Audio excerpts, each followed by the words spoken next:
Bonjour à tous, j'espère que vous allez bien. Aujourd'hui, je vous retrouve dans une nouvelle vidéo. Je vais vous parler de la nouvelle mise à jour Tesla, la mise à jour de Noël, la V11, comme on l'appelle dans le jargon Tesla. Vous présenter les différentes fonctionnalités, les différentes nouveautés, vous donner mon avis, mon ressenti par rapport à cette nouvelle mise à jour. Et vous, de votre côté, n'hésitez pas à me partager votre ressenti et votre avis en commentaire. N'hésitez pas aussi à vous abonner à ma chaîne YouTube, à mon compte Instagram et à mon compte TikTok, c'est Tesla dans le Nord. Mon compte TikTok et mon compte Instagram sur lequel je publie régulièrement des photos et des vidéos, surtout sur TikTok où je vous partage énormément d'astuces. Vous êtes déjà plus de 15 000 à me suivre et c'est juste top, je vous en remercie. Allez, sans plus tarder, on va commencer avec la vidéo. La plus grosse nouveauté sur cette V11, ça va être dans un premier temps ici le panneau ici qui a complètement été retravaillé, redesigné. Avant, vous retrouviez ici vos sièges chauffants des deux côtés. Maintenant, ça a disparu. Vous retrouvez les températures des deux côtés qui ne peuvent pas être en une seule. En fait, vous avez les deux cadrans qui seront bien distincts, bien séparés. Ici, vous avez des applications qui ont été retravaillées. Pour ma part, ici, elles sont mises en favoris. Vous avez la possibilité de créer des favoris, ce qui permet justement de vous y retrouver plus rapidement dans vos applications favorites. Moi, personnellement, il y a des applications que je n'utilise pas du tout et que je n'ai pas besoin d'avoir ici. Donc, je peux les retrouver ici sur les trois petits points. Hop, et elles apparaissent toutes ici. Ensuite, une nouvelle fonction dans le mode Boombox, c'est tout simplement le jeu de lumière qui est la voiture qui dansait comme ce que proposait le modèle X jusqu'à maintenant. Et bien sachez que maintenant toutes les versions le proposent. Bon, on n'a pas les portes Falcon qui s'ouvrent, mais sur ma version avec le coffre automatique, j'ai le coffre qui s'ouvre et qui se ferme. C'est assez marrant. Donc voilà, fonction qui n'est peut-être pas très intéressante, mais qui est présente, qui a le mérite d'être soulignée. Ensuite, dans la boombox, vous avez maintenant le mégaphone qui est arrivé. Le mégaphone, quand vous appuyez dessus, c'est tout simplement le haut-parleur extérieur de la voiture qui rediffuse le son présent dans l'habitacle de la voiture grâce au micro qui se trouve juste ici.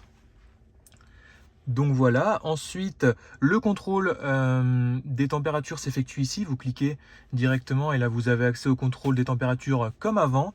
Les sièges avant chauffants se règlent juste ici et là. Et les sièges arrière sur le menu ici, et vous les avez juste ici. Petite nouveauté, c'est que maintenant vous avez, quand la voiture est en automatique, vous avez les sièges chauffants automatiques, ce qui est assez pratique pour éviter de devoir à chaque fois les activer puis les désactiver quand vous avez chaud. Ils vont tout simplement se caler avec la température que vous avez réglée juste ici, et quand la température sera atteinte, ils vont arrêter de chauffer pour garder une température constante. Le volant chauffant qu'on va retrouver juste ici, d'ailleurs je vais le désactiver. Et puis les modes maintien, chien et camping qui sont toujours actifs. Pour ceux qui avaient déjà une Tesla et qui avaient l'habitude d'avoir ici l'odomètre et les kilomètres et la pression des pneus, ça a disparu de cet endroit. Bon, personnellement, je ne suis pas super fan du changement d'endroit. J'aimais bien avoir ici justement ma consommation, ma distance et mes pressions de pneus. C'était facile, on faisait un swipe sur la gauche ou sur la droite et on y avait accès de suite. Maintenant, il faut se rendre ici dans la petite voiture, se rendre dans compteur.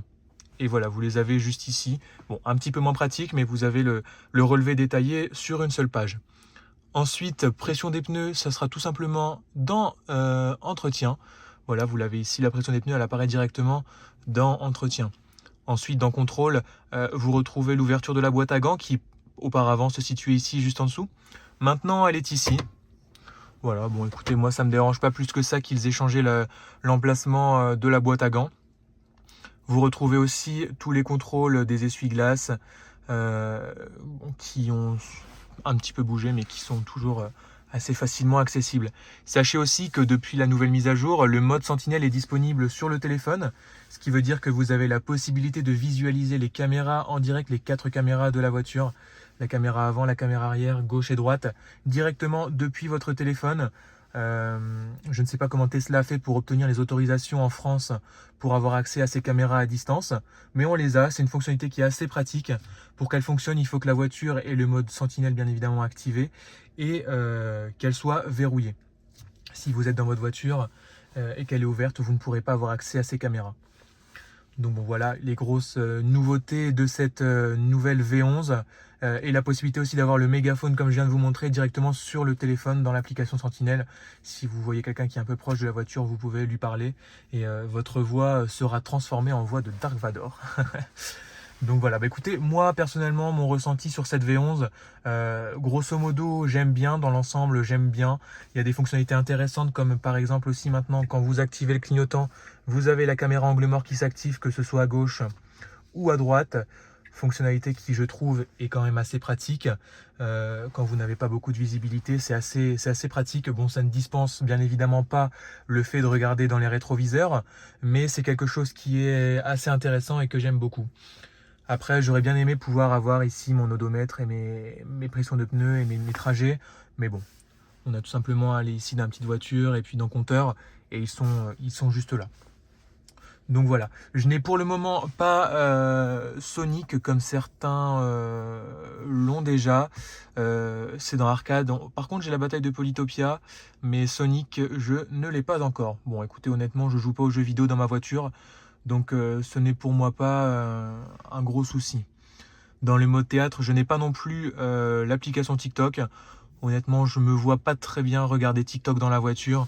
Je l'ai sur mon téléphone, je fais mes vidéos TikTok avec mon téléphone et ça me suffit amplement. J'en n'en ai pas besoin sur la voiture, mais normalement c'est une fonctionnalité qui devrait arriver dans une future mise à jour normalement. En tout cas les amis, je vous invite à me rejoindre sur TikTok et Instagram. Je publie énormément de vidéos chaque jour sur TikTok dans lesquelles je vous partage les petites astuces et mon quotidien. Donc si vous êtes propriétaire d'une Model 3 ou que vous allez être propriétaire d'une Model 3, je vous invite vraiment à me rejoindre. Vous pouvez aller voir, il y a vraiment pas mal de petites astuces que je vous partage. En tout cas, merci à tous de me suivre, abonnez-vous à ma chaîne YouTube, n'hésitez pas à mettre en commentaire votre ressenti, vos avis sur cette nouvelle V11, et puis moi je vous retrouve très prochainement pour une future vidéo sur Tesla dans le Nord. Je vous souhaite une bonne journée et à bientôt, salut.